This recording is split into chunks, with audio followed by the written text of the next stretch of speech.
Hi everyone, welcome back to the channel. जैसे कि हमने कल ये वीडियो डिस्कशन किया था कि जहाँ पे हमने निफ्टी 50 और सेंसेक्स का एनालिसिस किया था। निफ्टी 50 में हमने एक डिस्कस किया था कि अगर मार्केट इस स्विंग के ऊपर एक 15 मिनट की कैंडल क्लोज करता है तो हमें कल के लिए 24,350 तक के टारगेट देखने के लिए मिल सकते हैं।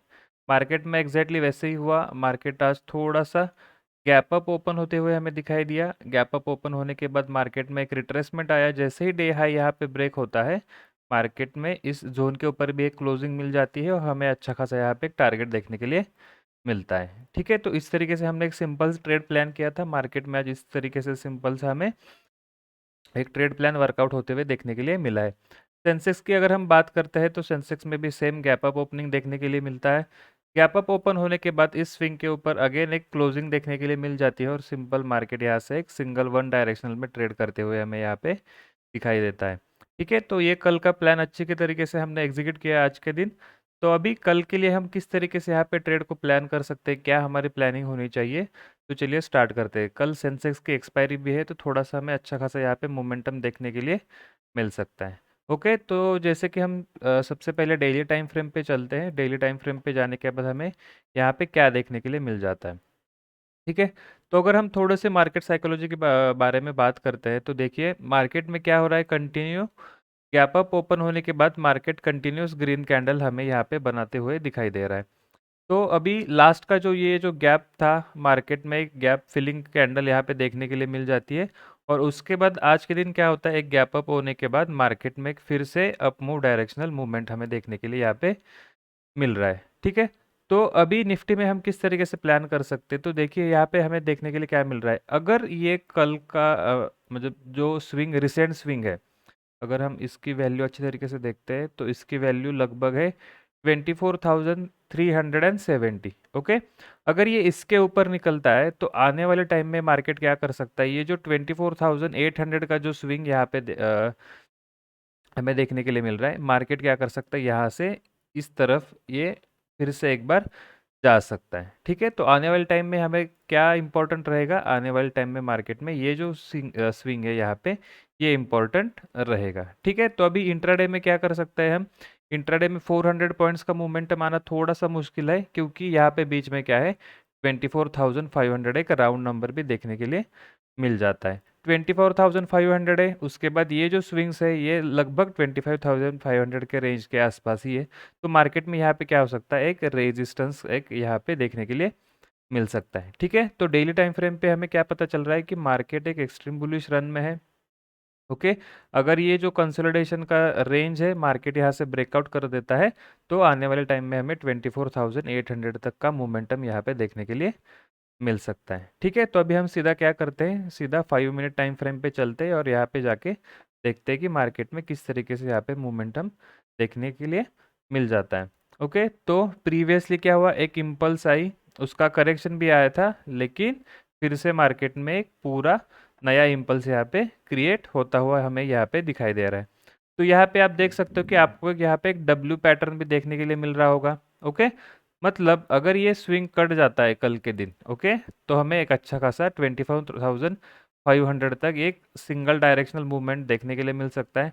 अगर मार्केट में बाई चांस 24,500 यहाँ से ब्रेकआउट हो जाता है तो हम 24,800 तक पोजिशनल भी हमारा ट्रेड को प्लान कर सकते हैं। ठीक है, तो देखिए कल के लिए हमें किस तरीके से प्लान करना है। ओके, अगर मार्केट कल फ्लैट ओपन होता है, फ्लैट मतलब कब, 24,250 से लेके 24,360, इस रेंज में अगर मार्केट ओपन हो जाता है तो हम क्या करेंगे, वेट करेंगे कि मार्केट एक बाइंग साइड का मतलब ऊपर की तरफ एक ब्रेकआउट यहाँ पे दिखाए। जैसे ही अगर इस जोन के ऊपर एक 5 मिनट कैंडल क्लोज कर देता है, ठीक है, क्लोज करता है, एक छोटा सा पुल बैक आता है और अगर ये प्रीवियस स्विंग जो बना हुआ है वो अगर ब्रेक करता है तो हम छोटे से स्टॉप लॉस के साथ क्या कर सकते हैं, 24,500 तक फर्स्ट टारगेट के लिए एक ट्रेड को प्लान कर सकते हैं। ओके, कल के लिए हम बड़ा प्लान नहीं करेंगे क्योंकि क्या हुआ है, ठीक है, मार्केट में वोलेटिलिटी ज़्यादा है, एक दिन मार्केट पूरा गिरता है, अगले दिन मार्केट पूरा रिकवर हो जाता है। ओके, तो हमें क्या करना है, थोड़ा सा यहाँ पे ब्रेकआउट के बाद रिट्रेसमेंट का वेट करना है, फिर यहाँ पे हमें प्लान करना है। 24,500 के आसपास अपना फर्स्ट जो टारगेट है वहाँ पे आप प्रॉफिट बुकिंग कर सकते हो। उसके बाद क्या है कि अगर मार्केट फिर से यहाँ पे रिट्रेसमेंट लेके अगर फिर से 24,500 ब्रेक कर देता है तो फिर से हम एक स्मॉल क्वांटिटी के साथ एक पोजिशनल ट्रेड यहाँ पे भी प्लान कर सकते हैं। अगर हम डाउन साइड की बात करते हैं तो डाउन साइड में नीचे की तरफ हमें एक ट्रेंड लाइन देखने के लिए मिल रही है। तो आप इस ट्रेंड लाइन को कुछ इस तरीके से भी ड्रॉ करके आपके चार्ट पे रख सकते हो। इससे क्या होगा, अगर मार्केट कल फ्लैट ओपन होता है इस रेंज के आसपास कुछ इस तरीके से प्राइस को स्क्वीज करता है, तो अगर ये स्क्वीज करता है तो एक अच्छा खासा सिंगल डायरेक्शनल मूवमेंट आपको देखने के लिए मिल सकता है, अगर मार्केट यहाँ पे इस जोन के अंदर थोड़ा सा साइडवेज ट्रेड करता है। तो अगर हम डाउन साइड की बात करते हैं तो डाउन साइड में आप इस जोन के आसपास थोड़ा सा ध्यान दे सकते हो, जिसका लेवल है 24,250। अगर मार्केट इस जोन के नीचे ब्रेकडाउन कर देता है तो आपको कोई भी पुट साइड का ट्रेड प्लान नहीं करना है, आपको वेट करना है कि मार्केट यहाँ पे 24,100 एंड 24,150 इस जोन में क्या करता है, कोई भी एक डब्ल्यू पैटर्न यहाँ पे क्रिएट करता है क्या। अगर यहाँ पे कोई इस तरीके से आपको डब्ल्यू पैटर्न दिखता है तो हम फिर से यहाँ पे क्या करेंगे, एक लॉन्ग पोजीशन को प्लान करेंगे, क्योंकि मार्केट में जो अभी मोमेंटम है वो एक स्ट्रॉन्ग बुलिश है। तो हम क्या करेंगे, जो डिप्स मिलेंगी सपोर्ट लेवल आएंगे वहां से हमें एक बाइंग का प्लान करना है, क्योंकि यहाँ पे क्या हुआ था, एक बार रिजेक्शन आया मार्केट ने उसका एक ब्रेकआउट दे दिया। तो अभी क्या होगा, जब प्राइस यहाँ पे आएगी तो it will act as a support और फिर से हमें यहाँ पे बाउंस बैक देखने के लिए मिल जाएगा। प्राइस अगर हम ऑप्शन चेन की बात करते हैं तो ऑप्शन चेन में भी क्या हुआ है, आज के दिन जिन जिन लोगों ने कॉल शॉर्ट करके रखे थे वो सारे लगभग कवर हो चुके हैं। इस वजह से कल के लिए थोड़ा सा मेरा व्यू पॉजिटिव है। तो हम कल के लिए ये कुछ इस तरीके से यहाँ पे ट्रेड को प्लान करेंगे। अगर हम सेंसेक्स की बात करते हैं, सेंसेक्स में भी सेम हमें देखने के लिए मिला है कि 79,560 एक हमारा लेवल हमने डिसाइड किया था, अच्छा खासा यहाँ पे ब्रेकआउट हुआ और एक डायरेक्शनल मोमेंटम हमें देखने के लिए यहाँ पे मिल गया है। ठीक है, तो अभी कल के दिन एक्सपायरी है, एक्सपायरी के दिन हम किस तरीके से यहाँ पे एनालिसिस कर सकते हैं। सबसे पहले हम डेली टाइम फ्रेम पे चलते हैं। डेली टाइम फ्रेम पे अगर हम जाते हैं तो हमें फिर वही देखने के लिए मिलता है कि यहाँ पे ये जो कंसोलिडेशन रेंज थी, मार्केट अभी उसके एकदम टॉप के ऊपर खड़ा है। ओके, अगर ये यहाँ से कंटिन्यू चला जाता है तो हमें आने वाले टाइम में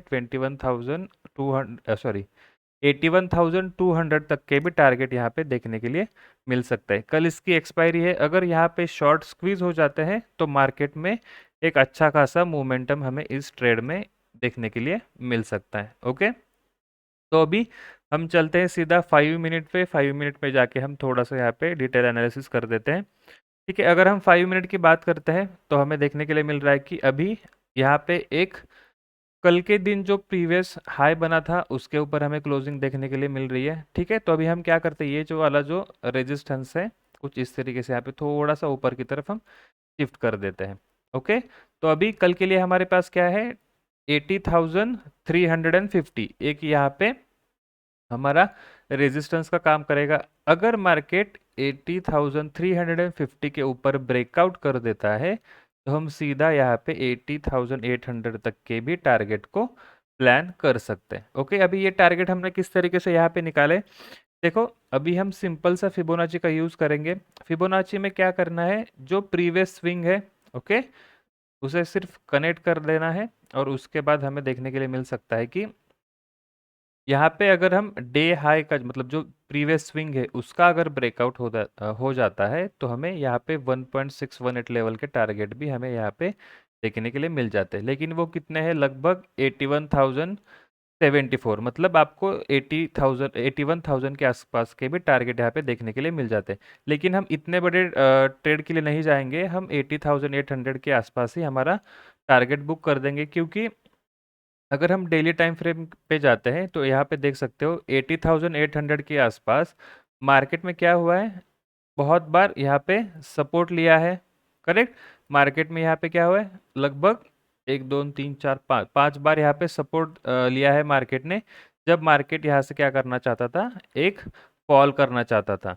तो इसका मतलब क्या है, जो पहले सपोर्ट था अभी इस बार एज अ रेजिस्टेंस भी काम कर सकता है। ओके, तो इसी कारण हमने यहाँ पे क्या किया है, 80,800 के आसपास एक यह हमारा टारगेट फाइनल रख दिया है। अगर इसके ऊपर चल जाता है तो अच्छी बात है, लेकिन हमारा मैक्सिमम प्रॉफिट 80,800 के आसपास ही हमें बुक करना है। ओके, सेम जैसे निफ्टी 50 में हमने एनालिसिस किया है, यहाँ पे भी एक ट्रेंड लाइन आपको कुछ इस तरीके से देखने के लिए मिल जाएगी।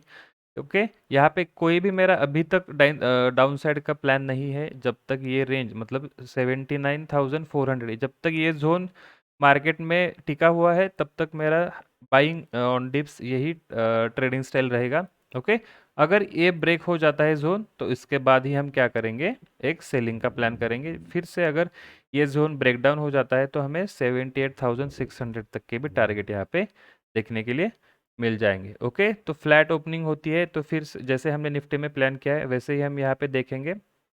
अगर ये कुछ इस तरीके से ब्रेकआउट कर देता है तो हम बाइंग का प्लान करेंगे। अगर नहीं करता है, यहाँ से ब्रेकडाउन दे देता है, ओके, अगर हम बात करते हैं तो 80,020 मतलब आप इसे 80,000 पकड़ सकते हो। अगर ये 80,000 के आसपास से फिर से एक बार ब्रेकडाउन दिखाता है तो हमें क्या करना है, अगर आप एज अ स्कैल्पिंग या फिर एक छोटा ट्रेड प्लान करना चाहते हो तो 80,000 के ब्रेकडाउन के बाद आप आ सकते हो 79,600 के आसपास। ओके, लेकिन यहाँ पे वोलेटिलिटी बहुत ज़्यादा हो सकती है क्योंकि मार्केट में एक अच्छा खासा बाइंग मोमेंटम है, उसके बाद सीधा स्ट्रेट सेलिंग कैंडल हमें देखने के लिए नहीं मिल सकती है। ओके, तो सेलिंग के ट्रेड में थोड़ा सा रिस्क रह सकता है, आपको पता नहीं ये इस स्विंग से बाउंस बैक करेगा या फिर इस स्विंग से बाउंस बैक करेगा। ओके, तो इस वजह से थोड़ा सा सेलिंग के ट्रेड के लिए हमें थोड़ा सा रिस्क ज़्यादा रहेगा। ओके, तो अगर आपको कोई भी यहाँ पे डब्ल्यू पैटर्न दिखता है तो आप फिर से यहाँ पे क्या कर सकते हो, एक बाइंग का प्लान कर सकते हो। ओके, तो कुछ इस तरीके से हम कल के लिए सेंसेक्स की एक्सपायरी का ट्रेड प्लान करेंगे। अगर ये वीडियो आपको अच्छी लगी तो चैनल को सब्सक्राइब कर देना। Okay, thank you.